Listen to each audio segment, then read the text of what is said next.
자, 휴식 잘 하셨죠?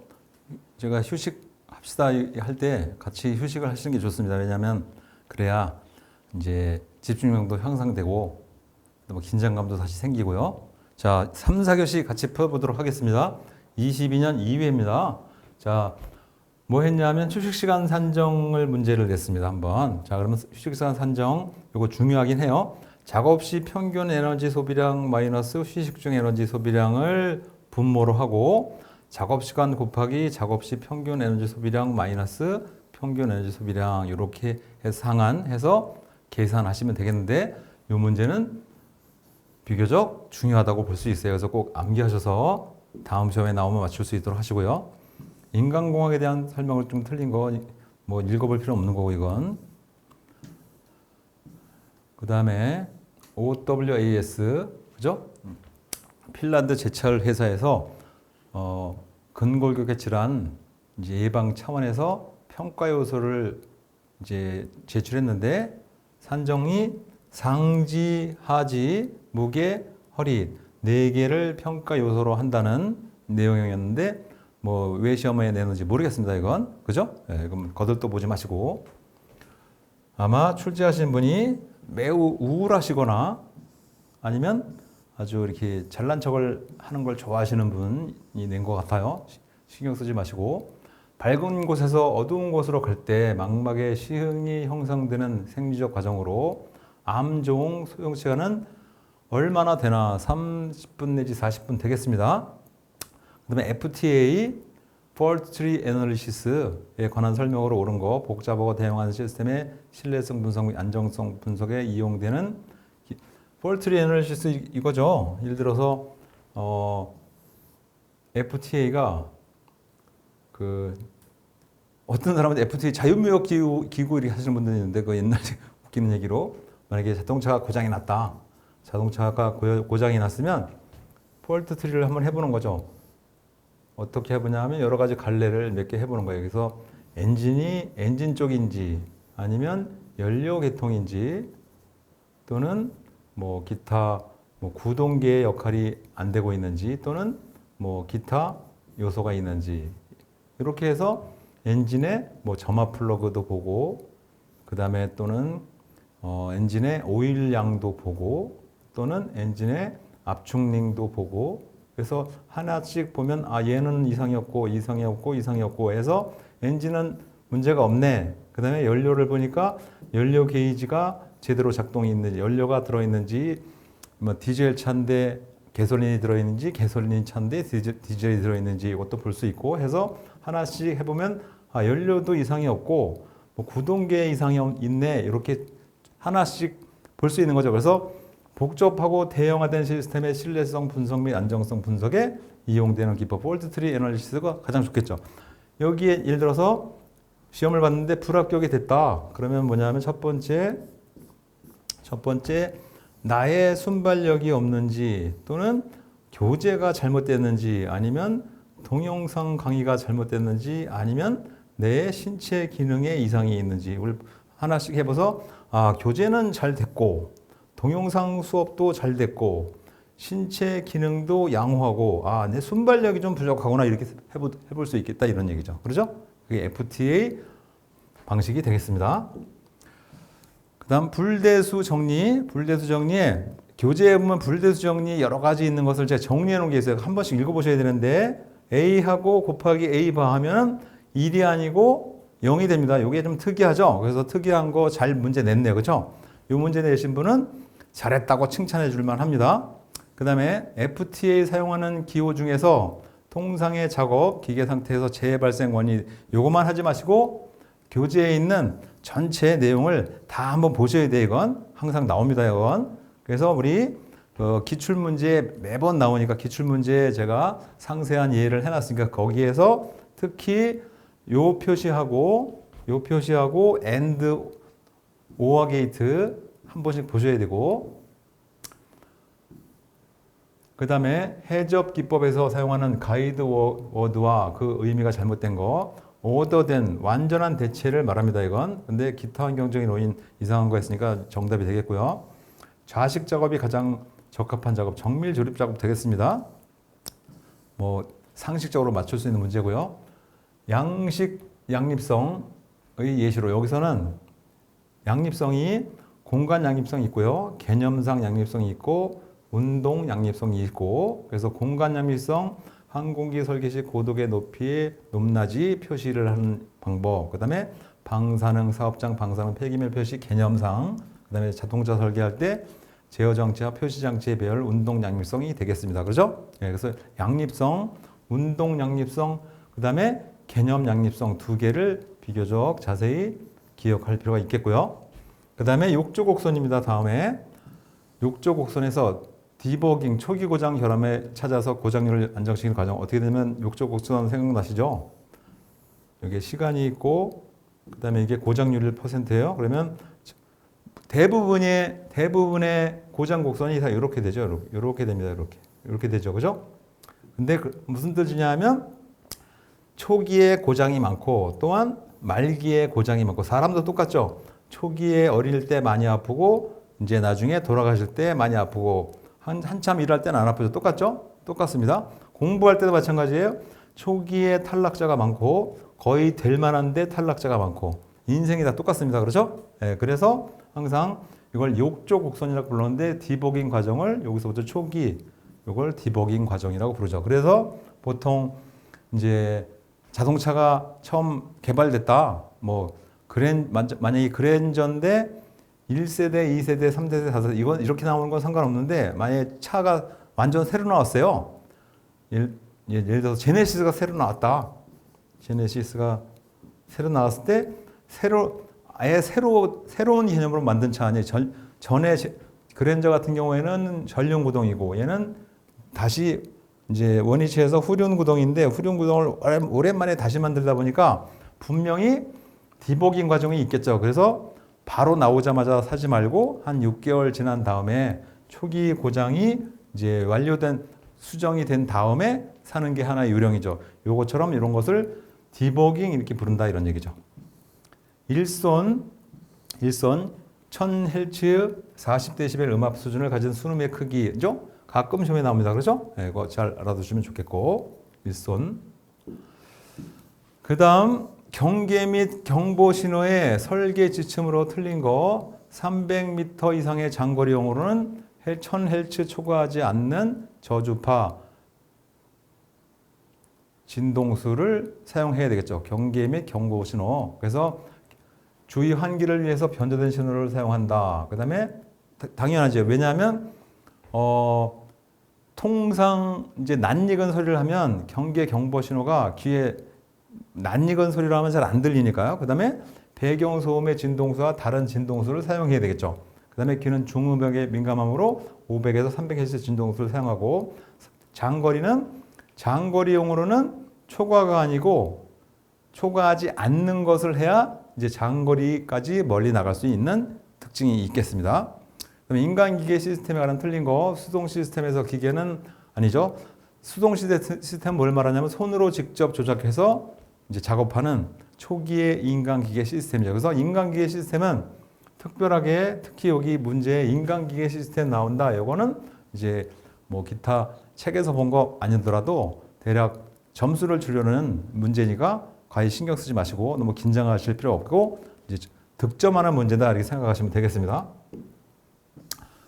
그 다음 N개의 요소를 가진 병렬 시스템에 있어서 요소의 수명이 지수 분포를 따를 경우 이 시스템의 수명으로 오른 거 N개의 요소를 가진 병렬 시스템이니까 얘는 mean time to failure죠. 그렇죠? 평균 수명이고 2번은 직렬이고 3번은 병렬을 말하는 거죠. 그래서 병렬 시스템에 했으니까 힌트는 뭐냐면 병렬이니까 병렬이잖아요. 병렬 어떻게 되냐면 MTBF를 말하는 거죠. 2분의 1부터 n분의 1까지 MTTF를 말하는 거죠. MTT mean time to MTTF 평균 수명에 해당되는 얘기가 되겠습니다.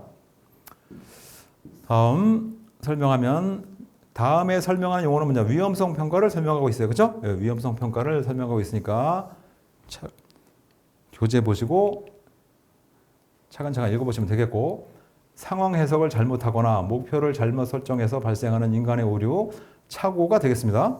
위험 분석 기법 중에서 시스템 수명 주기 관점에서 적용 시점이 가장 빠르고 예비 위험 분석 예비 프리자 들어갔으니까 그죠? 피자 들어갔으니까 가장 빠른 거 예비가 되겠죠. 그렇죠? 예, 예비가 되겠고 그다음에 다음 문제 항상 나오는 겁니다. 태양광선이 내려지는 5개 장소에서 자연습고 온도 그다음에 이게 문제가 내려쬐지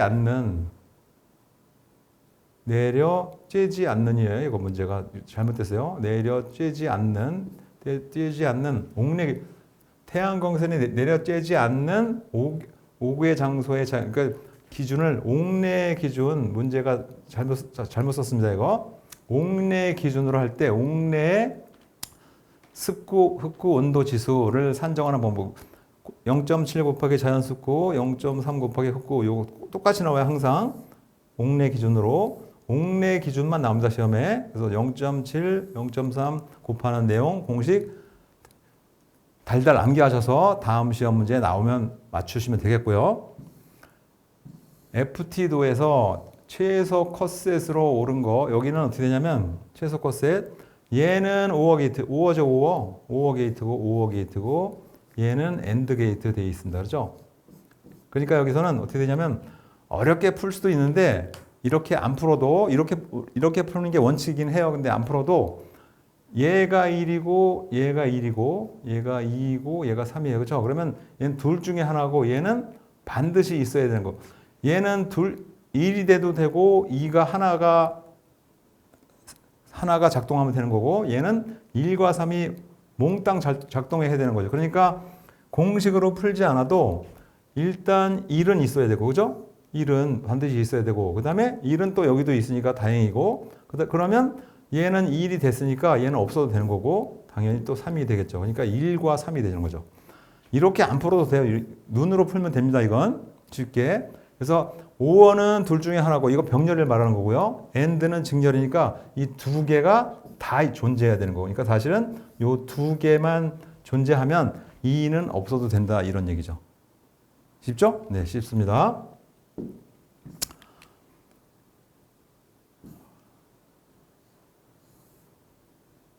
그래서 60번까지 풀어보셨는데 3과목, 1, 2과목과 비교해서 오히려 더 쉬운 경향이 있었어요. 그렇죠? 네.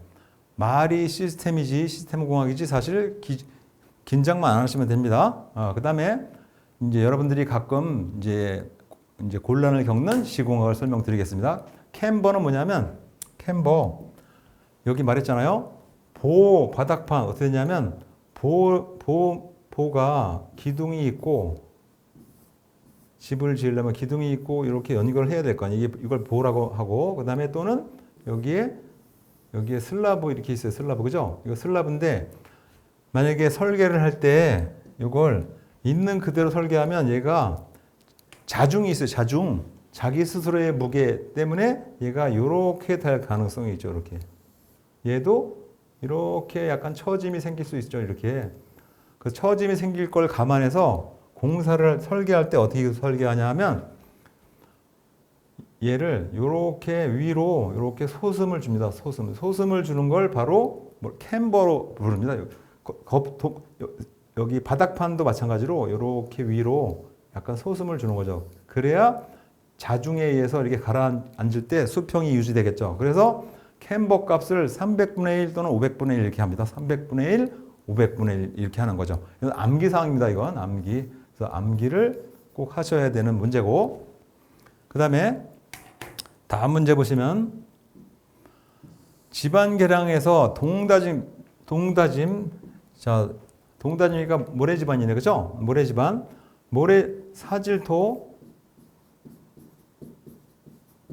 사질토는 다짐, 약액 주입, 다약동, 동다짐이죠. 그 다음에 점송토는 혼합, 고결, 재하중, 배수, 치환 이렇게 있죠. 그래서 혼고 재배치 얘는 다약동. 그래서 다짐은 이렇게 다짐은 다 아시죠? 다짐 또는 동다짐, 무거운 무게를 크레인으로 들어서 땅바닥에 계속 내리치는 방식을 동다짐 이렇게 부르죠. 그러면 동다짐 공법 특징으로 옳지 않은 것, 집안 내 암괴 등 장애물이 있으면 상관없습니다. 이건 집안에 암괴는 상관없는 거예요. 다만 뭐 암괴가 아니고 지중해 매설물, 파이프라든지 송수관이라든지 하수도관이 있는 경우에는 안 되겠죠. 여기 암괴 등 전혀 관계가 없는 얘기가 되겠고, 그래서 2번이 이제 옳지 않은 설명이 되겠습니다.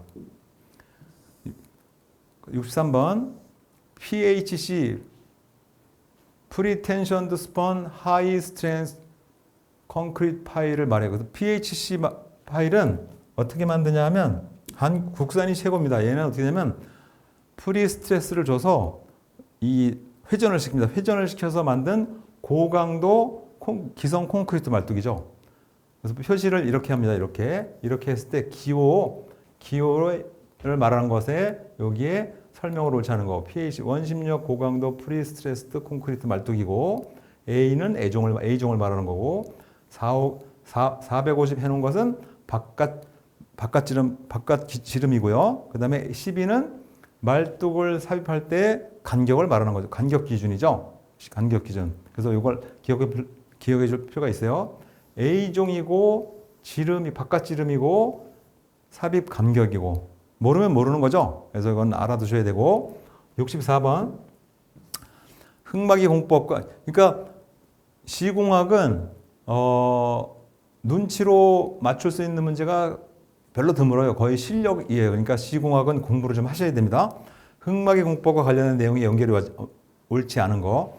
자립식 공법, 안내벽, 여기서 뭐냐, 인터로킹 파이프 이렇게 말하죠. 인터로킹 파이프는 뭘 말하자면 탑다운 공사 슬러리얼 하는 거죠. 슬러리얼 할 때 깊이가 이렇게 깊고 굴착 깊이가 깊고 벽체를 먼저 만들어요. 이렇게 얘가 지표면이죠. 이렇게 얘가 지표면입니다. 이렇게 지표면이면 얘를 콘크리트로 이렇게 벽체를 미리 만드는 공법이에요. 이렇게 이제 보통 벽체니까 사각형이 되겠죠. 만들면 보시는 것처럼 깊이가 깊고 굴착폭이 좁아요. 그러니까 여기 가이드월도 만들어야 되고 가이드월 무너지지 않도록. 그 다음에 타설을 한꺼번에 못하니까 파이프를 이렇게 넣습니다. 이렇게 파이프를 넣고 여기를 콘크리트를 타설하죠. 그 다음에 바로 이어서 여기를 타설하면 이 파이를 인터로킹 파이프라고 부르는데요. 파이프를 다시 뽑아낼 수가 없는 거죠. 그래서 그 다음에 여기를 콘크리트 타설하죠. 그렇죠? 또한 하나 건너서 여기 타설해야 되겠죠. 그러면 타설을 했으면 이 타설한 상태의 벽체는 이렇게 생겼겠죠. 요렇게 위에서 보면 얘는 이렇게 생겼겠죠. 요렇게 된 콘크리트 벽이 하나 생기고 여기에는 이렇게 생긴 콘크리트 벽체가 생기겠죠. 그죠? 그럴 거 아니겠죠? 그죠? 그러면 여기 아직 파이프가 여기 이렇게 있습니다. 파이프가 인터로킹 파이프가 아직 여기 있는 거고 여기도 파이프가 이렇게 있겠죠. 그죠? 그러면 파이프를 뽑아냅니다. 뽑아낸 다음에 그 다음에 여기를 타설하는 거죠.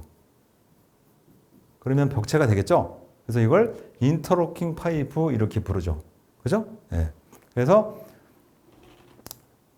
이 맨 처음에 하는 요거를 P1 프라이머리, 요거를 P2, 얘를 P3 프라이머리니까 그다음에 얘를 이 벽체를 뭐라고 하냐면 세컨더리 S1, 얘를 S2 이렇게 이 명칭을 이렇게 부르죠. 그래서 이것은 인터로킹 파이프에 했으니까 여기 자립식 공법이 아니죠.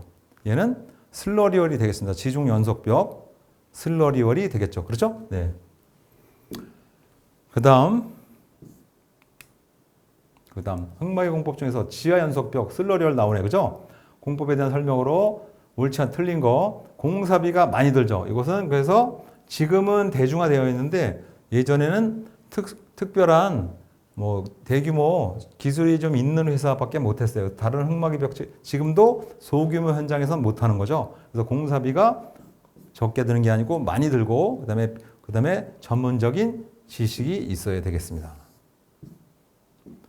그다음 지하공사에서 계측관리에 관한 설명으로 틀린 거, 계측관리는 인적이 뜸하고 이게 아니고 계측관리는 거동이 이상이 가장 쉽게 발견될 수 있는 곳에 해야 되겠죠. 그래서 계측관리는 어떻게 하냐면요.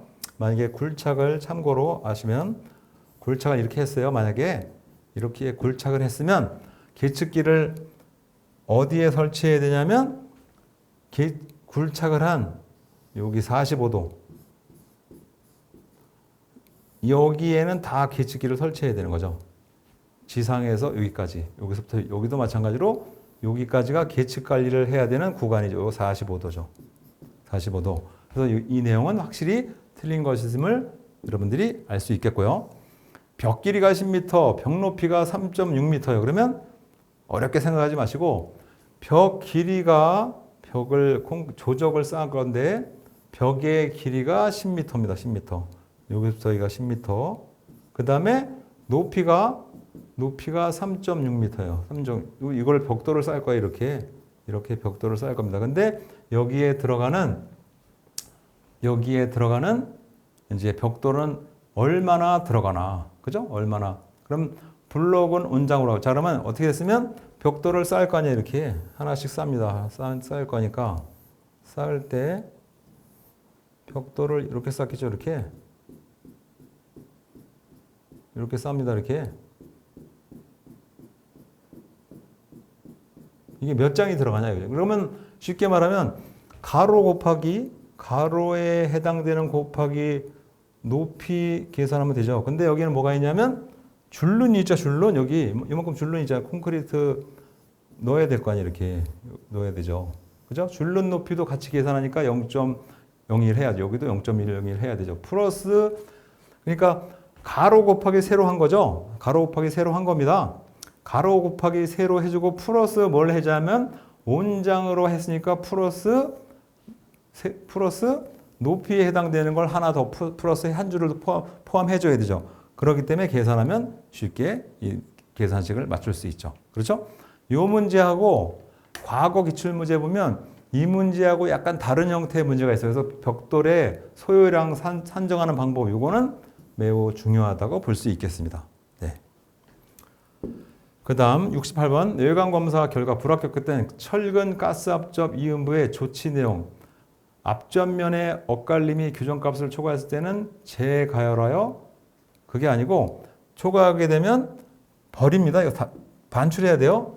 무슨 얘기냐면 철근을 이렇게 놓고 이 두 개를 가스 압접하면 이렇게 볼록하게 되겠죠. 그래서 볼록하게 되니까 철근을 높이를 다른 철근도 이렇게 같은 위치에 볼록하게 되면 뭐가 되냐면 굵은 골재가 내려오다가 끼이겠죠. 그래서 얘는 이렇게 하면 안 되고 어디에 해야 되냐면 위치가 다르게 이렇게 해야 되겠죠.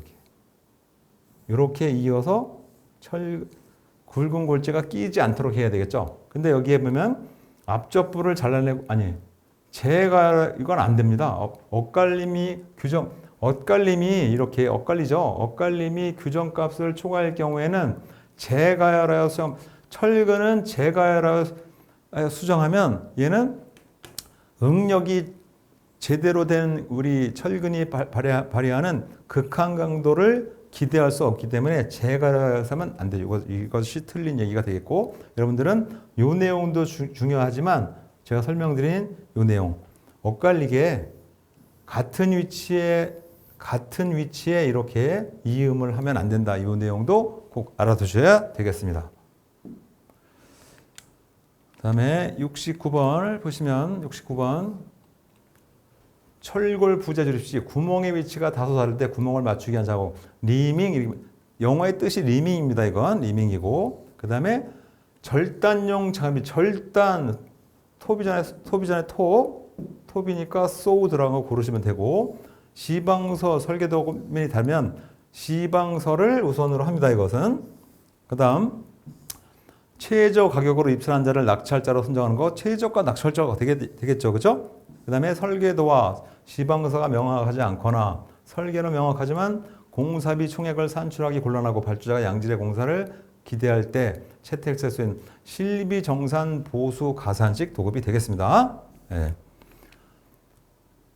사실 시공학과도 관련이 없는 얘기인데, 그죠? 시공학이라고 말하면 시공할 때 발생되는 이제 그 복잡한 문제라든지 아니면 요령을 설명해야 되는데 뭐 도급하는 방식을 시공학이라고 하기엔 좀 무리가 있습니다. 그렇지만 한 문제를 꼭 내고 있어요.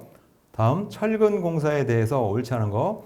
조립용 철근은 철근을 구부리게 할 때 철근의 위치를 확보하기 위해서는 말이 안 되는 얘기죠.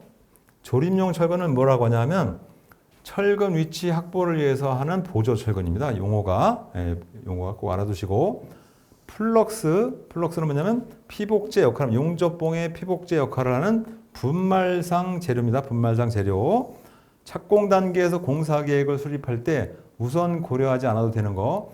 유지관리는 시특법상의 유지관리 계획이니까 이건 말도 안 되는 얘기고요. A제는 뭐냐면요, 콘크리트를 타설하면 보통 A제 혼화제죠. 혼화제이죠. 혼화제도 있었어요. 혼화제는 얘는 뭐냐면 SiO2 성분이 많은 부재료를 말해요. 그래서 여름철에는 혼화제를 거의 50% 정도나 많이 섞었습니다. 그러면 A제는 왜 넣냐면 쉽게 말하면 공기방울을 집어넣는 거예요. 공기방울. 왜 집어넣냐면 이거 똑같아요. 여러분들이 햄버거를 이렇게 드셨어요. 햄버거를 드시고 가운데에 뭐 고기도 좀 있고 뭐 상추도 있고 했단 말이에요. 그러면 이상하게 밀가루는 분말도가 높아요. 그죠? 분말도가 높아서 먹으면 잘 소화가 안 되는 느낌이에요. 그죠? 특히 우리는 쌀을 주로 먹다 보니까. 그래서 소화가 안 될 때 바로 뭐냐면 콜라를 좀 드세요. 그죠? 콜라를 드시면 소화가 잘 되는 느낌이 있죠? 이게 바로 콜라에는 공기방울이 있는 거죠. 탄산가스. 똑같아요. 콘크리트를 타설했는데 타설할 높이가 이만큼이에요. 여기 콘크리트를 다 부어 넣습니다. 부어 넣는데 잘 안 섞여요. 왜냐하면 여기에 철근도 있고, 그죠? 철근이 있잖아요. 철근. 끝까지 다 안 섞인단 말이에요. 그래서 이런 경우에 잘 섞이라고 요거 공기방울을 억지로 넣는 거죠. 강제로. 그래서 얼마만큼 넣냐면 기준이 너무 많이 넣으면 콜라도 너무 많이 넣으면 소화가 안 되잖아요. 그죠? 트림만 나오고. 그래서 법으로 4.5%만 넣게 돼 있어요. 4.5 플러스 마이너스 1.5 이렇게만 넣게 돼 있습니다. 너무 많이 넣으면 강도가 낮아지기 때문에. 그래서 법으로는 그러면 여기 4.5 플러스 1.5는 6이죠. 근데 1%의 허용 오차를 둬서 7% 미만만 사용하도록 규제해 놨습니다. 참고로. 그래서 옳은 것은 시공연도, 몇 년도 이게 아니고 시공할 수 있는 연경도를 말하는 거. 부드러움. 시공할 때 부드러움이 증진되고 재료 분리 및 분리 등이 감소되죠. 공기 연행제를 넣으면 공기를 강제로 넣은 것이다. A제의 설명이 되겠습니다. 그 다음 콘크리트의 고강도와 관계점, 골재 입자를 가능한 균일. 이거 아니고 골재 입자는 어떻게 되냐면 골재 입자가 이게 입경의 크기예요. 입경의 크기고 얘가 전체 콘크리트의 퍼센트를 말하면 입경이 이렇게 돼야 되죠.